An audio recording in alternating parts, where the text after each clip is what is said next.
Hello കുട്ടികളെ, ഇന്ന് നമുക്കൊരു പുതിയ കഥ കേട്ടാലോ? ഒരു നല്ല തത്തയുടെയും ഒരു ചീത്ത തത്തയുടെയും കഥ. ഒരിക്കലൊരിടത്ത് ഒരു യാത്രക്കാരൻ ദൂരെയുള്ള ഒരു ഗ്രാമത്തിലേക്ക് നടന്നു പോവുകയായിരുന്നു. നല്ല വെയിൽ. ഏറെ ദൂരം നടന്നപ്പോഴത്തേക്കും അയാൾ വല്ലാതെ തളർന്നു. വിശ്രമിക്കാൻ ഒരു സ്ഥലം അങ്ങനെ ചുറ്റും നോക്കി. അപ്പോൾ അവിടെ കാടിൻ്റെ അതിർത്തിയിൽ തണൽ വിരിച്ചു നിൽക്കുന്ന ഒരു വലിയ മരം കണ്ടു.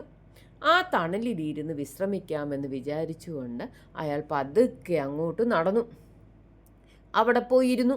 എന്നിട്ട് പതുക്കെ തൻ്റെ കണ്ണുകൾ അടച്ച് അവിടെ വിശ്രമിക്കാൻ തുടങ്ങി.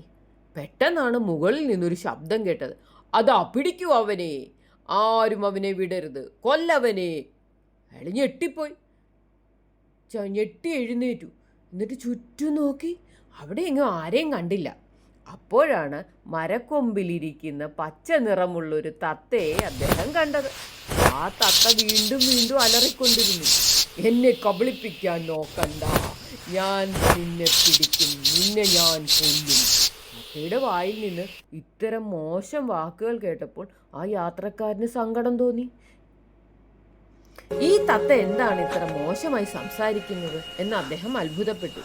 അവിടെ നിൽക്കാൻ ഭയം തോന്നിയ അദ്ദേഹം വേഗത്തിലേക്ക് മുമ്പോട്ട് ഓടി. കുറേ ദൂരം ഓടിക്കഴിഞ്ഞപ്പോൾ പതുക്കെ നടക്കാൻ തുടങ്ങി. അപ്പോഴാണ് കുറേ ദൂരം കഴിഞ്ഞപ്പോൾ ഒരു ആശ്രമം കണ്ടത്. അവിടെ ശാന്തമായ അന്തരീക്ഷമായിരുന്നു. മനോഹരമായ പൂക്കളും പക്ഷികളും എല്ലാം അവിടെ ഉണ്ടായിരുന്നു. അദ്ദേഹം ആ തണലിൽ ചെന്നിരുന്നു. അപ്പോൾ അവിടെയുള്ള ഒരു മരക്കൊമ്പിൽ നിന്ന് മറ്റൊരു തത്ത താഴേക്ക് നോക്കി വളരെ സ്നേഹത്തോടെ പറഞ്ഞു, വരൂ സുഹൃത്തേ, അങ്ങേക്ക് സ്വാഗതം. തളർന്നിട്ടുണ്ടാവുമല്ലോ, അല്പം വെള്ളം കുടിച്ചിട്ട് ഇവിടെ വിശ്രമിക്കൂ. ഈ ആശ്രമത്തിലെ തണൽ അങ്ങയെ സന്തോഷിപ്പിക്കും. ഈ വാക്കുകൾ കേട്ടപ്പോൾ യാത്രക്കാരന് സന്തോഷമായി. താൻ നേരത്തെ കണ്ട തത്തയെക്കുറിച്ച് അയാൾ ഓർത്തു. രണ്ട് തത്തകളും കാണാൻ ഒരുപോലെ ഇരിക്കുന്നു, പക്ഷെ സംസാരം എത്ര വ്യത്യസ്തം. അദ്ദേഹം നേരെ ആശ്രമത്തിലെ സ്വാമിജിയെ കണ്ട് തൊഴുതു.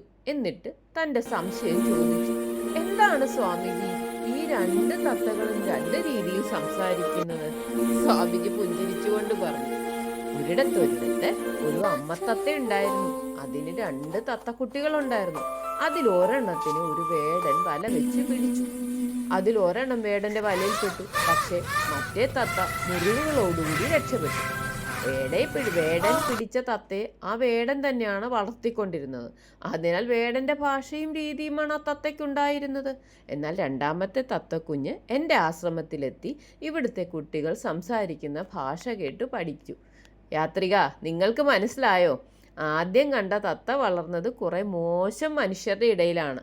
അവർ സംസാരിക്കുന്ന തെറ്റായ വാക്കുകളാണ് ആ തത്തയും പഠിച്ചത്. എന്നാൽ ഈ തത്ത വളർന്നത് സജ്ജനങ്ങളുടെ ഇടയിലാണ്. അപ്പോൾ നല്ല വാക്കുകളും പ്രാർത്ഥനകളും കേട്ട് വളരുന്നത് കൊണ്ട് അത് നന്മ മാത്രമേ സംസാരിക്കൂ.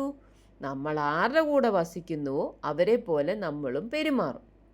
അപ്പോൾ ഇതിൽ നിന്ന് നമ്മൾ എന്താണ് പഠിക്കുന്ന കൂട്ടുകാരെ? നമ്മൾ തിരഞ്ഞെടുക്കുന്ന കൂട്ടുകെട്ട് പോലെ ഇരിക്കും നമ്മുടെ സ്വഭാവം. അതിനാൽ നമ്മൾ എപ്പോഴും നല്ല കൂട്ടുകെട്ട് തിരഞ്ഞെടുക്കാൻ ശ്രമിക്കുക. കഥ എല്ലാവർക്കും ഇഷ്ടപ്പെട്ടെങ്കിൽ സബ്സ്ക്രൈബ് ചെയ്യണം, ലൈക്ക് ചെയ്യണം, ഷെയർ ചെയ്യണം. ഇനി അടുത്ത കഥയുമായി കാണുന്നത് വരെ ബൈ ബൈ.